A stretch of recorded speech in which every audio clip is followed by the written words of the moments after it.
আমি আপনাদেরকে শয়তানের একটা চালাকির কথা বলছি, শুনুন। মনে করুন আপনার অফিসে যেতে দেরি হয়েছে এবং দেরি করার জন্য আপনার বস রাগ হয়ে আছেন। অফিসে আরও অনেক মানুষ আছে। আপনি এরকম সময় কি করেন? আপনি সকলের নজর এড়িয়ে নিজের টেবিলে গিয়ে বসেন। আপনি তখন বসের সাথে দেখা করতে চান না। অথবা মনে করুন একটা বাজে রিপোর্ট কার্ড নিয়ে আপনি বাড়ি ফিরলেন।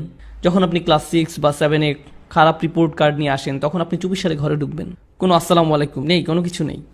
চুপিসারে ঢুকে আপনি ঘুমের ভান করে পড়ে রইলেন। মা যদি জিজ্ঞেস করে আজকে স্কুলে কি হলো, আপনি তখন বলবেন তেমন কিছু না। আপনি যখন কাউকে হতাশ করেন তখন তার থেকে দূরে দূরে থাকেন, এটাই স্বাভাবিক। এই ক্ষেত্রে যখন আমরা অশ্লীল কাজ করি, নিজেদের উপর জুলুম করি, তখন আমরা কাকে হতাশ করি? আল্লাহ আজ্জা ওয়া জাল্লাকে। আপনি আল্লাহকে অসন্তুষ্ট করেন, শয়তান তখন এর সুযোগ নেয়। আপনার কাছে এসে সে বলে, তুমি এখন আবার সালাহ পড়তে যাবে?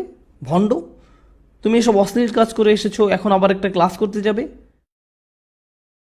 এখন তুমি ইবাদত করতে যাবে? তুমি তো দুমুখ মানুষ। তখন সে বলে, হ্যাঁ আমি তো দুমুখ মানুষ, আমার সালাহ পড়া উচিত হবে না।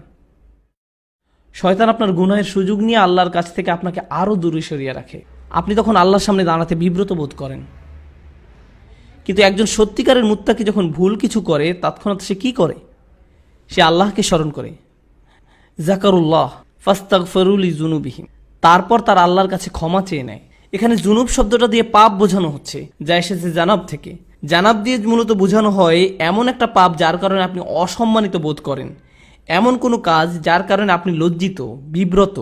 আর তারা আল্লাহর কাছে ক্ষমা প্রার্থনা করে তাদের কৃত লজ্জাজনক কাজ থেকে। ওয়া মান ইয়াগফিরুয যুনুবা ইল্লাল্লাহ, আল্লাহ ছাড়া আর কে গুনাহ ক্ষমা করতে পারেন? আপনি আর কার কাছে যাবেন? কোথায় যাবেন? আল্লাহ ছাড়া আর কে জানে আপনি আর আমি কি কি ভুল করেছি? আমাদের গুনাহের খাতায় বহু জিনিস আছে যা আল্লাহ প্রকাশ করেননি, শুধু আল্লাহই সেসব জানেন।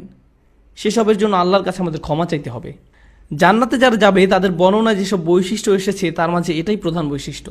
উলাইকা লাহুম জান্নাতুন তাজরি মিন তাহতিহাল আনহারু খালিদিনা ফিহা, তাদের জন্য প্রতিদান হলো তাদের পালনকর্তার পক্ষ থেকে ক্ষমা এবং জান্নাত, যার তলদেশে প্রবাহিত হচ্ছে প্রস্রবণ। এখানে যে শেষ কথাটি আপনাদের আমি বলবো, আমার ফ্যামিলির সাথে একবার শপিং মলে গিয়েছিলাম।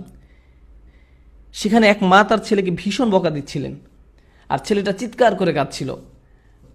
মা ছেলেকে কষে একটা চড়ও বসিয়ে দিল। কিন্তু আপনি জানেন বাচ্চাটা তারপরও কার কাছে গেল?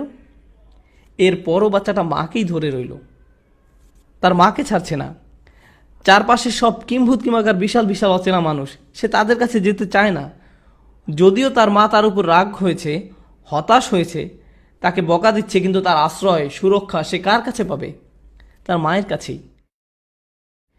এই দৃশ্য আমাকে ভাবিয়েছে, সুবহানাল্লাহ।